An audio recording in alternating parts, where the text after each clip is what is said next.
सूरदास हिंदी के महान कवि, उत्तर भारत के बहुत बड़े भक्त, श्याम प्यारे के फूले सखा। कितनी ही बार तो हमने उनका भजन मैया मोरी मैं नहीं माखन खायो सुना और मोहन की मोहिनी में डूब गए। नेह से भरे, जीवन से भरे, कान्हा की नटखट छवियों से भरे भजन, पद और गीत हैं उनके। और इन गीतों के बीच भक्त का दीन स्वर गूंज जाता है, अवगुण चित न धरो। सूर कहां पैदा हुए इसमें विवाद है। वो जन्मांध थे या नहीं इस बारे में भी विवाद है, यानी किसी को ठीक से नहीं पता। कहा जाता है कि वे 1478 के आसपास आगरा के निकट के रुनकता गांव में पैदा हुए थे। सूरदास तुलसीदास जी से 10-15 साल बड़े थे और मीराबाई से लगभग 50 साल बड़े थे। तभी तो मीरा सूर को सूर बाबा कहती थी। नहीं, उन्हें तो वो कुब्जा सखी कहती थी और सूर उन्हें कहते थे कान्हा की मुरलिया रानी। भक्ति काल के 4 रत्नों में से सबसे पहले पैदा हुए कबीर, फिर हुए सूर, फिर तुलसीदास और सबसे छोटी थी मुरलिया रानी यानी मीराबाई। लोग सूर के पद सुन के हैरान हो जाते हैं कि जो इंसान इतने सजीव दृश्य उपस्थित कर सकता है, रंगों का इंद्रधनुष शब्दों से खड़ा कर सकता है, वह जन्मांध कैसे हो सकता है? प्रश्न प्रश्न प्रश्न, अनेक प्रश्न। सूर का जीवन एक प्रश्न ही बना रहा। यही प्रश्न सूर अपने श्याम सखा से करते रहे जीवन भर, और यही प्रश्न वो अपने मन से करते रहे। श्याम, ओ श्याम, अब तो बताओ मोको, कब मोहे दर्शन दोगे? अरे कब दोगे मुझ अंधे को आंखें कि तुम्हें और तुम्हारे बनाए इस जगत को देख पाऊं? बचपन से लेकर अब तक तो को पुकारता रहा मैं। अरे दीनन के जीवन धार मेरे श्याम, कब मुझ अंधे पर तरस खाकर मुझे भी धोगे आंखें? बचपन में अम्मा कहत रही श्याम तेरो सखा है, उससे ही बोल, उससे ही बतिया, उससे ही मांग, उससे ही लड़ झगड़, और तभी से तुमसे बात करता चला रहा हूं।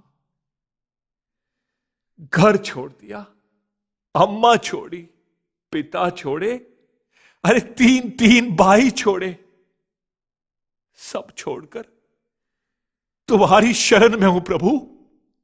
अब तो अपनाओ, अरे अब तो अपनाओ।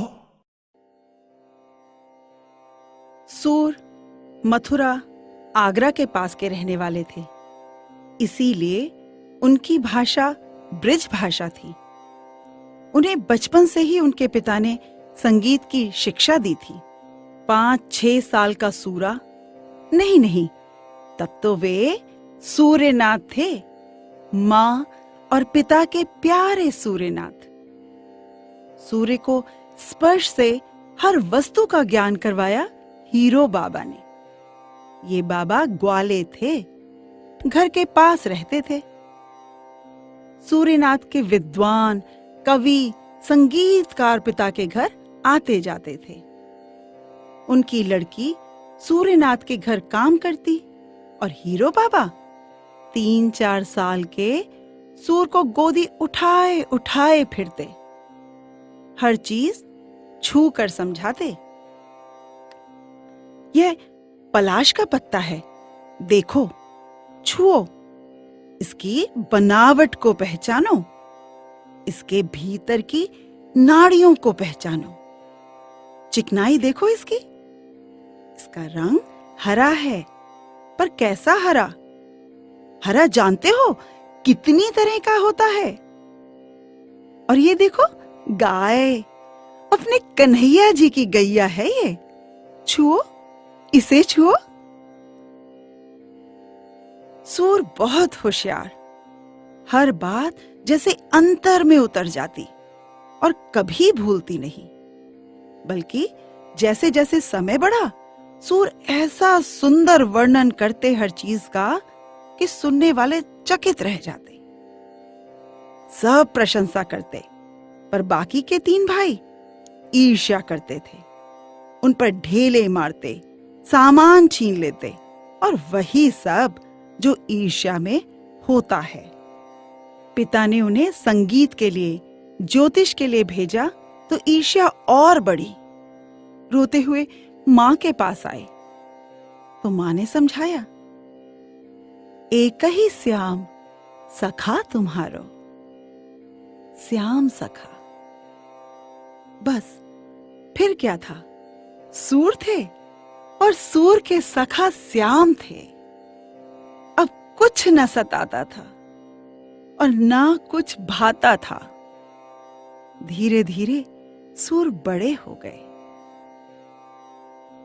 उस समय दरबार था सिकंदर शाह लोदी का। रहमत खां पठान इलाके के सूबेदार थे। इस अंधे ज्योतिष भक्त गायक से बहुत प्रभावित। उनके लिए रहने को बड़ी कोठी बनवा दी। नौकर, चाकर, दास, दासियां। सुनैना दासी बहुत चंचल, युवा सूर की निजी परिचारिका थी। उन्नत ललाट वाले गौरवर्णी सूर के प्रति मन से समर्पित होने लगी तो सूर चौंके, यह क्या? मन में काम का चोर रहने का स्थान बनाता।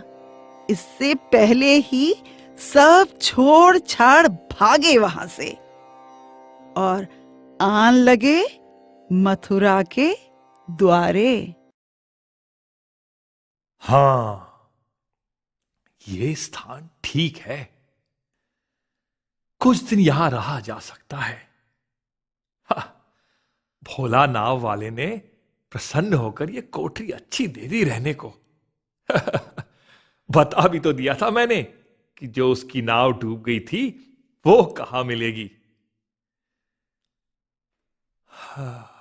सेठ चंदनमल का जो 3 पेटी भर सोने चांदी का माल आ रहा था, वो बच गया लुटेरों के हाथ पड़ने से। ये सेठ बहुत भला आदमी है। ऐसे बलों की सहायता भी श्याम करते ही हैं। क्यों श्याम?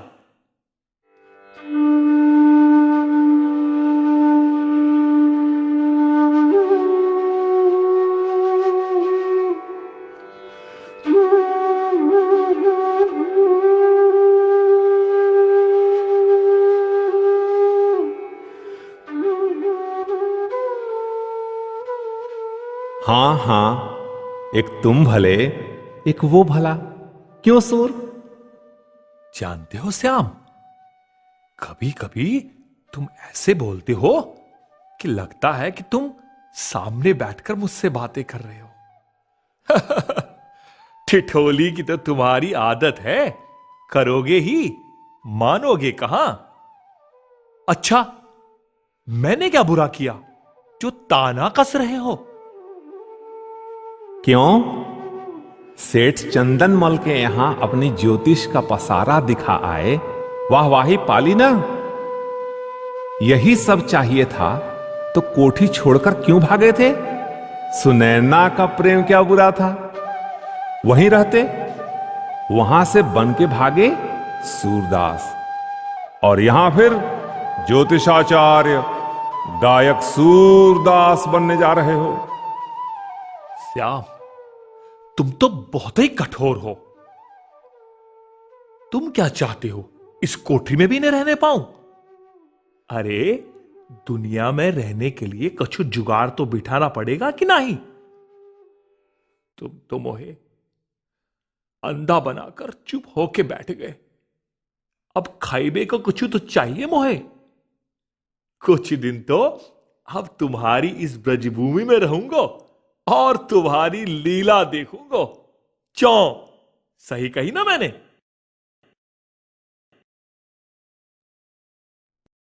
बस जई तो खराबी है तुम में। जैसे ही मैंने अपने मन की कही तो ही तुम चुप। अब सखा हो तो कुछ तुम कहोगे, कछु मैं कहूंगा कि नहीं? अरे कछु तो बोलो। अरे अब मोहित रूठ जाओगे तो मेरा निभाह कैसे होगा? ओ गिरधारी, मुकुट बिहारी, दया करो, दया करो। अरे तुम्हारे चरण पड़ता हूं। हो स्वामी, तुम सर्वसमर्थ, तुम पालनहार, तुम ही मेरे सब कुछ। मुझ अधम को न बिसराना प्रभु, न बिसराना।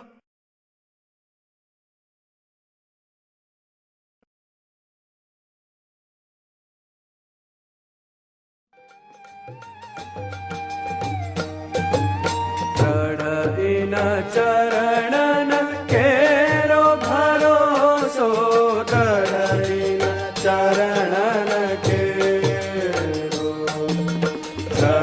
इन चरणन केरो भरोसो, इन चरणन केरो। श्री वल्लभ नख चंद्र छटा बिन सब जग माज अंधेरो। गढ़ इन चरणन केरो भरोसो, गढ़ इन चरणन केरो।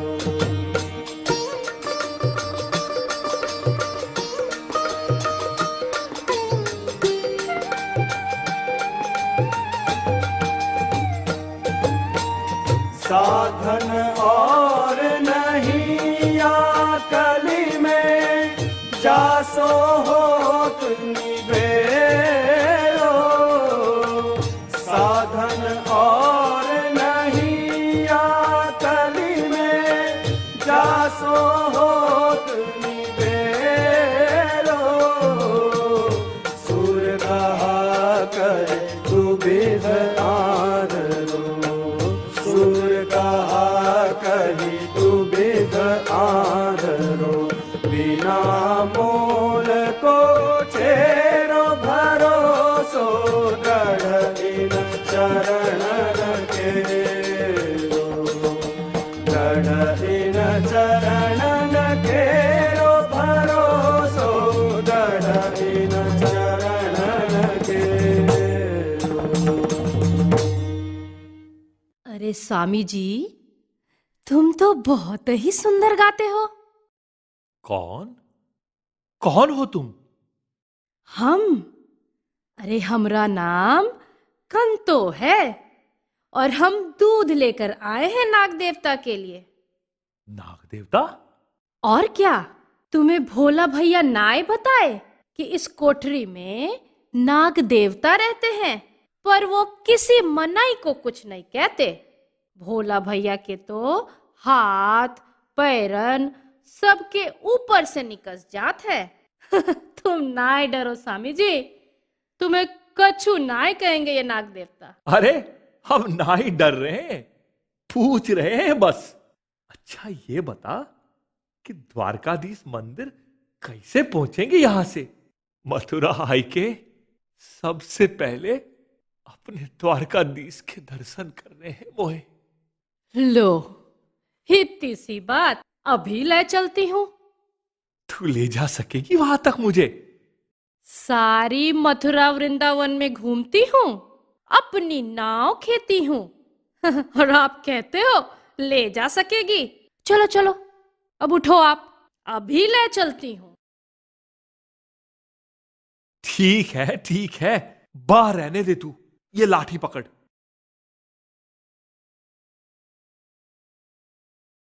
अच्छा, अपने बारे में बता कुछ। खा बताओ स्वामी जी। पैदा हुई तो काली कलूटी, बिना रूप की। बड़ी हुई तो चेचक में आंखें चली गई और साथ चले गए माँ बाप। दूर की रिश्ते की चाची ने पाला तो 9 बरस की थी कि बहू भी चल पड़ी। अब तो ये भोला भैया है, मेरे भाई, उनके घर कभी कभार चली जाती हूँ, वरना निपट अकेली। बड़ी करुण कहानी है तेरी। पर तू ये बता, अगर तू खुद अंधी है तो मोहे कैसे ले जाएगी, और नाव कैसे खेती है रे तू? वो तो ऐसो है स्वामी जी कि बिल्कुल आंधरी ना हूं मैं। दूर से परछाई के जैसे लोग दिखते हैं मोहे, और पास से कछु कछु दिखे हैं, पर बिल्कुल साफ नाय दिखे हैं। अच्छा, तो ये बता, मैं कैसा दिखता हूं? तुम, अरे तुम तो बहुत ही सुंदर दिखते हो। चल झूठी, अभी तो तूने कहा कि साफ नाई दिखे है तुझको। हाँ हाँ, साफ ना दिखे है, पर मुझसे इतनी अच्छी तरह से बात करने वाला खराब कैसे दिख सकता है भला? आज तक तो को नाई बोलो मुझसे ऐसे प्रेम से। अरे, तू इंसान की जात है, ठीक से काहे ना ही बोलूंगा। सोई तो हम कह रहे हैं कि आज तलक तो लोग हमारी शकल देखकर मुंह फेर ले। तुम ही बोले हो पहली बार ऐसे ठीक से। अच्छा अच्छा, अब चित्त संभाल अपना। लगता है बाजार में पहुंच गए हैं। बस आए गए द्वारकाधीश मंदिर। चलो चलो, संभाल कर चढ़ो, बहुत ही भीड़ है यहाँ। तू बस मुझे मेरे श्याम सुंदर के सामने ले जा, उन्हें देख लूं, मुकुट पहन के राजा जैसे बन के कैसे लगते हो। अरे देखूं तो। जे रहे तुम्हारे श्याम।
कहां से तो आ गई यह कंतो सूर के जीवन में। सूर ने कंतो से पीछा छुड़ाने के लिए बरसाने की शरण ली और पहली बार अपनी श्याम सखा के साथ उनकी सखी यानी राधा रानी की महत्ता को उस बरसाने की भूमि में समझा, जहां हर छोटी बच्ची से लेकर हर स्त्री राधे रानी का रूप समझी जाती है।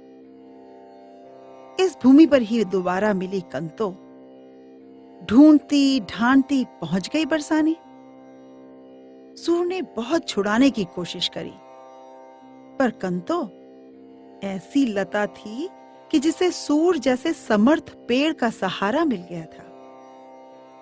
सूर ने समझाया कि एक पुरुष के रूप में मैं तुझे वो सब नहीं दे पाऊंगा जो एक स्त्री चाहती है, क्योंकि मेरा जीवन श्याम सखा को समर्पित है। पर कंतो मुस्कुराती, ये किसने कहा कि मैं तुमसे पुरुष का सा संग चाहती हूं? तुम श्याम को चाहो और राधा मैया के जैसे मुझे अपने को चाहने दो। बरसाने के दाऊ बाबा कहते हैं कि सब भावना पर निर्भर करता है। भावना सही तो संबंध सही, भावना में पाप तो संबंध ठीक नहीं। पाप व्यक्ति में नहीं, व्यक्ति के मन में होता है, और दाऊ बाबा के मन में कोई पाप नहीं था। इसी से वो हर छोटी लड़की और बड़ी औरत को राधे मैया कहकर पुकारते थे। और सूर ने अनुभव किया कि कंतो का निष्काम प्रेम उनके लिए प्रेरणा है, बाधा नहीं। पर दुनिया तो सूर बाबा थी नहीं कि उन्हें कंतों में औरत की जगह राधे रानी दिखाई देती। जब सूर वृंदावन पहुंचे तो वहां पठानों के सताए बहुत से आर्त लोग थे, जो पशुओं की तरह रहते, खाने के लिए झगड़ते और गाली गलौज करते। अपनी जगहों से उजड़े, अपने परिवारों से बिछुड़े इन लोगों में एक राजा भी था, जिसने कंतों में केवल औरत देखी। और राजा का पौरुष शत्रु को तो पराजित कर नहीं पाया, पर कंतों को अपने वश में करने की चेष्टा करने लगा।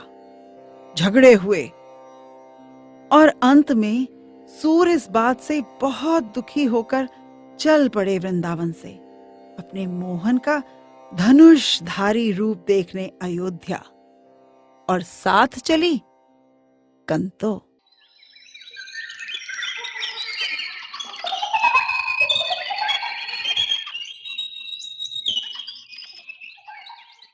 यह तो अच्छा हुआ स्वामी जी कि हम उस सेठ के साथ यहाँ प्रयाग तक आ गए, पर अब तो 2 दिन से चले जा रहे हैं, रास्ते का कछु पता ही नहीं चल रहा।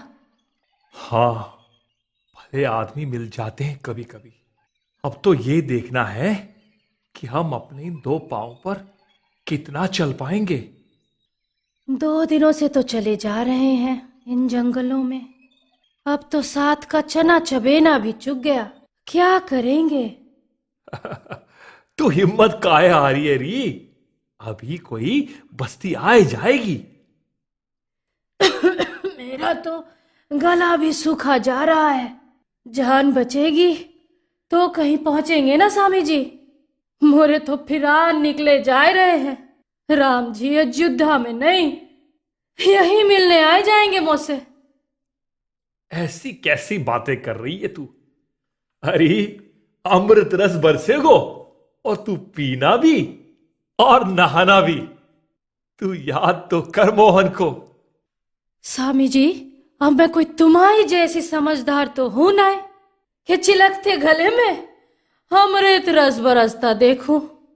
मोए तो लगता है कि हम रास्ता ही भुलाए गए हैं, तभी तो चले जा रहे हैं, चले ही जा रहे हैं। सो तो है, पर सुन, मोहे लागत है कोई बस्ती आ रही है पास में।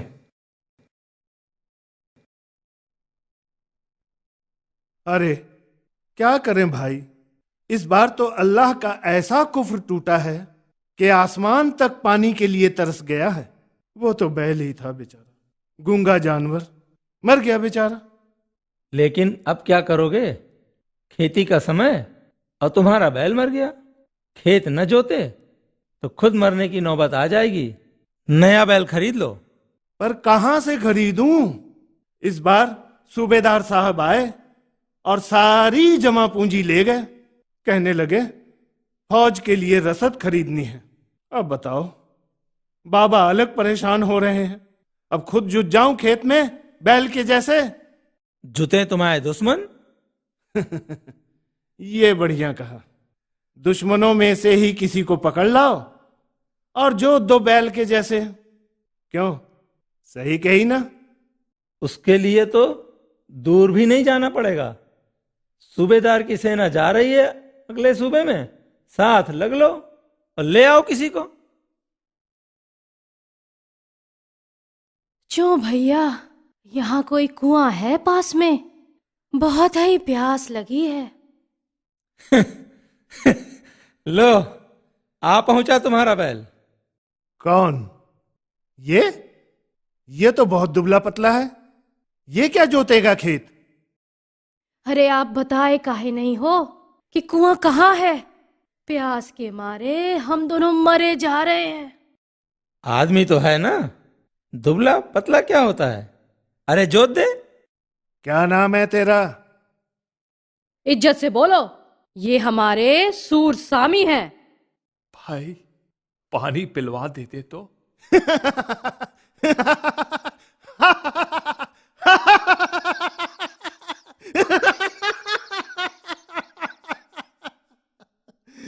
ये खूब रही कासिम मियां, नूर का बैल सूर।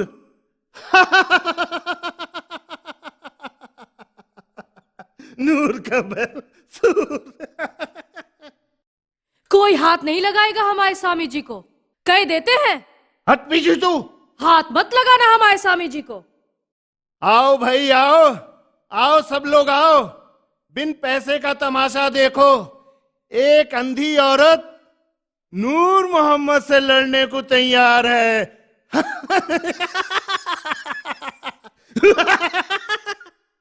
तुम घबराना नहीं स्वामी जी, हम तुम्हें कुछ नहीं होने देंगे। जो होगा अपने पे ले लेंगे पहले। फालतू मेरे लिए लड़ रही है जल्लादों से। अरे चुप बैठ जा कंतो। पकड़ो पकड़ो पकड़ो पकड़ो, पकड़ लो, पकड़ो पकड़ो पकड़ो।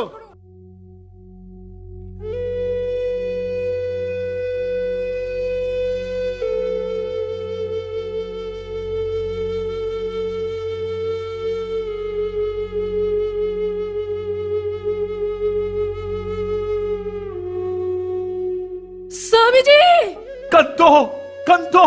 स्वामी जी, स्वामी जी, स्वामी जी। हरि रक्षा करो, रक्षा करो हरि।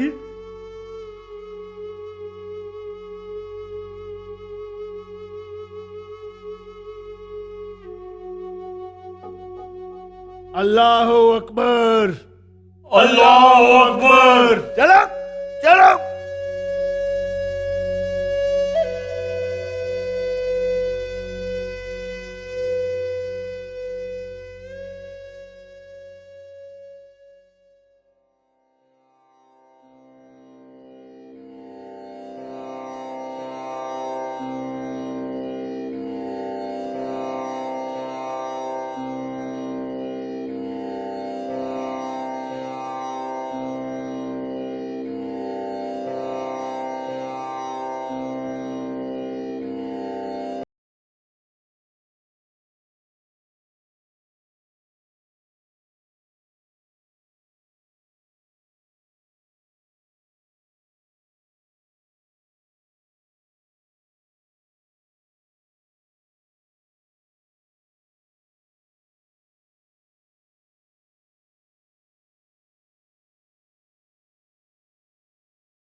आदमी तो कोई बड़ा सूफी लगता है। अल्लाह के बंदे के साथ बड़ी नाइंसाफी कर रहा है ये नूर मोहम्मद। अरे डरना चाहिए नूरा को। हाय, कितना मीठा गाता है ये अंधा भगत।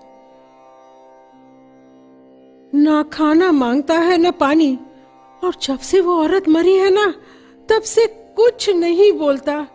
मार खाता है तो भी नहीं रोता। मुझे तो बड़ा ही तरस आता है। किसी न किसी तरह इसे छुड़ाना चाहिए, नहीं तो अल्लाह का न जाने क्या कहर बरपे। मुझे लगता है खुदा ने शायद तुम्हारी सुन ली। वो कैसे?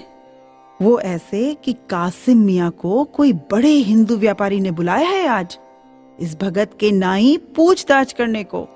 शायद रुपये देकर छुड़ा ले। हाँ, उससे पहले तो नूर मोहम्मद छोड़ने से रहा इसको।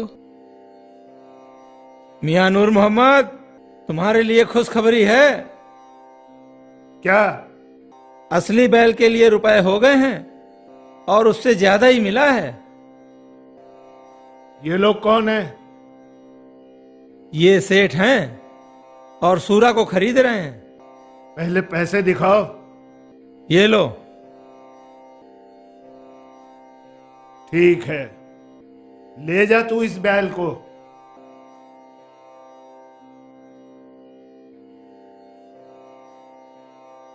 हाय, कैसा मारा है पापियों ने।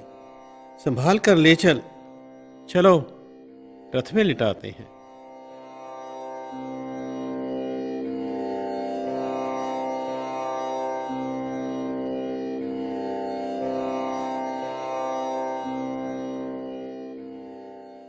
सूर को लेकर सेठ उजागरमल अयोध्या आ गए। सूर जल्द ही स्वस्थ हो गए। अयोध्या की गलियों में सूर के भजनों की धूम मच गई। कुछ समय अयोध्या में रहकर सूर काशी की ओर चल दिए और वहीं सुना उन्होंने नाम श्री वल्लभाचार्य जी का। मन बहुत बहुत आकृष्ट हुआ। भोलेनाथ की नगरी में ही रचा उन्होंने भागवत कथा को जन भाषा में। वहां भी प्रतिष्ठित पंडितों की ईर्ष्या ने अनेक कुचक्र रचे उनके विरोध में, पर जिसे अपने श्याम का रंग चढ़ चुका हो उस पर ये कुचक्र क्या रंग डालते। जनहित और श्याम के प्रेम के अतिरिक्त सूर कुछ और न सोचना चाहते थे, पर अक्सर उनका ज्योतिष ज्ञान उनको हाकिमों के घर पहुंचा देता था।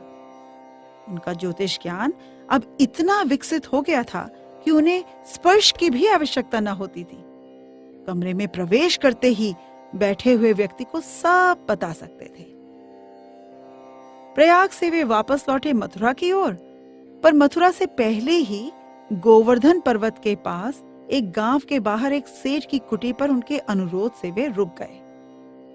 शहर के हल्ले गुल्ले से दूर यमुना किनारे अपने प्रिय सखा के निवास के आसपास उनका भक्त मन खूब रमा।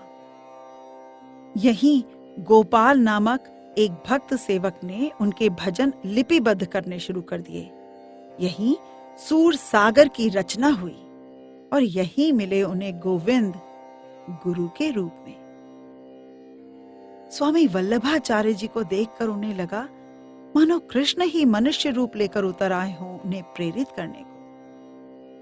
वल्लभाचार्य जी ने उन्हें पुष्टि मार्ग में दीक्षित किया।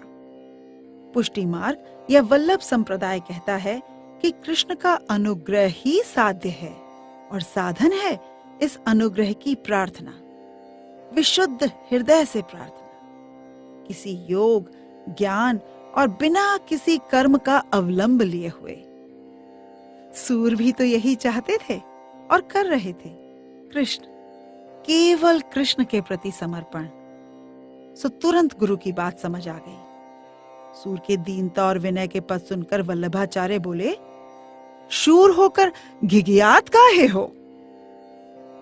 उन्होंने ही नाम दिया सूरदास। फिर प्रेरणा दी कृष्ण की बाल छवियों को रचने की। महागुरु स्वयं गोवर्धन पर्वत पर मंदिर निर्माण के लिए रुके और काम पूरा होने पर सूर के साथ अन्य 7 भक्तों को कीर्तनिया के रूप में नियुक्त करके स्वयं चल पड़े देश भर में भक्ति का अलख जगाने। ये 8 भक्त कवि कहलाए अष्टछाप के कवि। सूरदास, कुंभनदास, परमानंददास, कृष्णदास, नंददास, रामदास आदि, जिन पर 8 पहर की भक्ति का भार था।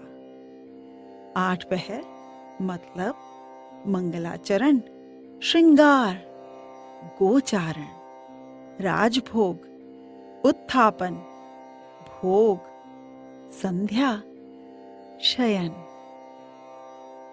वल्लभाचार्य जी के बाद मुख्य अधिकारी हुए उनके पुत्र विट्ठलनाथ जी, जो स्वयं बहुत बड़े भक्त और संत थे।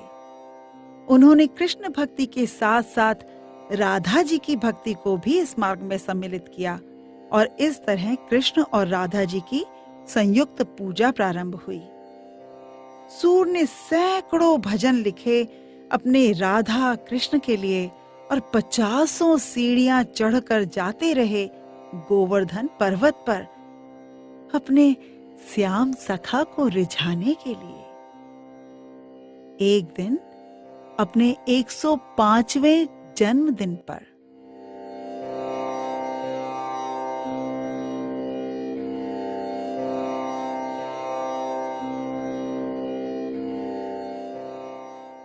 गोपाल, भैया अब मैं वापस लौटकर अपनी कुटी पर जा रहा हूं। पर अभी तो आपके जन्मदिन की पूजा शुरू होने वाली है। पर वो आज कुछ और ही लीला दिखाना चाहता है।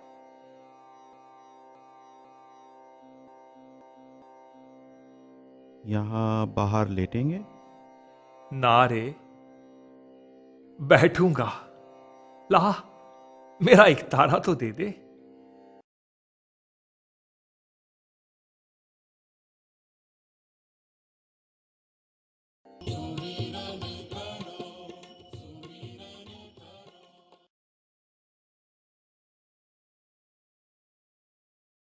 विठलाचार्य जी ने कहा, आज पुष्टि मार्ग का जहाज डूब गयो। अपने मोहन की मोहिनी को बखानने वाला, अपने कन्हैया के एक एक खेल को हमें सुनाने वाला, अपने भजनों के भक्ति भाव में हमें डुबोने वाला सूर उस दिन नहीं रहा। पर रह गया उसका नाम, उसका भक्ति भाव, उसके भजन और गीत, जो आज 500 से अधिक सालों के बाद भी उतनी ही तल्लीनता के साथ गाए जाते हैं और हम पर असर करते हैं। मैया मोरी मैं नहीं माखन खायो, मैया मोरी मैं नहीं माखन खायो, मैं नहीं माखन खायो, ओ मैया मोरी मैं नहीं माखन खायो, ओ मैया मोरी, ओ मैया मोरी।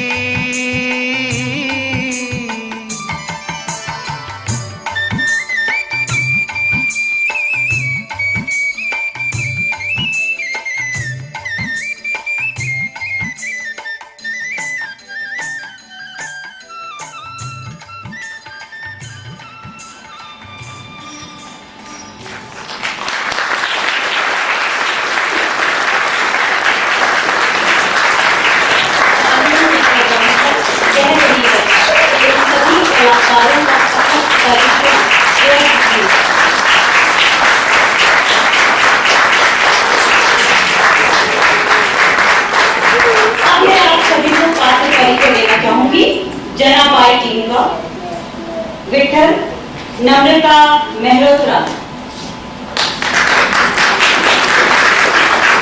विठल की आवाज नवीन पांडे, छोटी जनाबाई अदिति सक्सेना, बड़ी जनाबाई लता पांडे,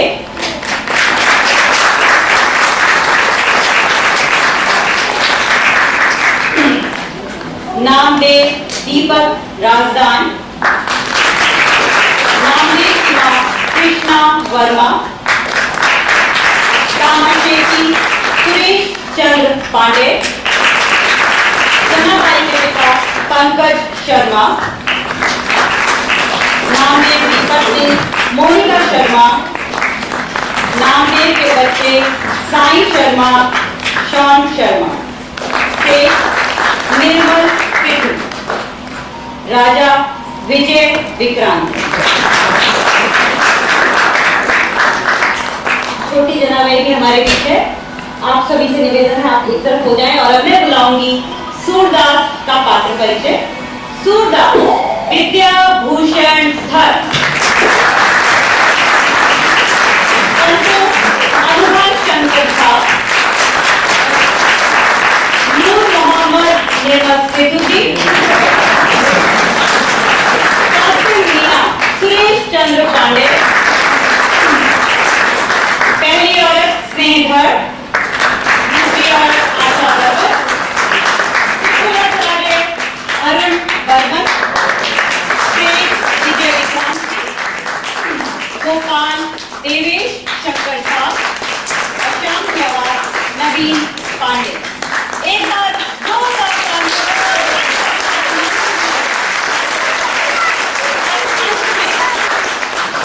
नहीं कहूंगी, फिर भी इन सभी को एक सूत्र में बांधने वाली डॉक्टर शैलजा सक्सेना।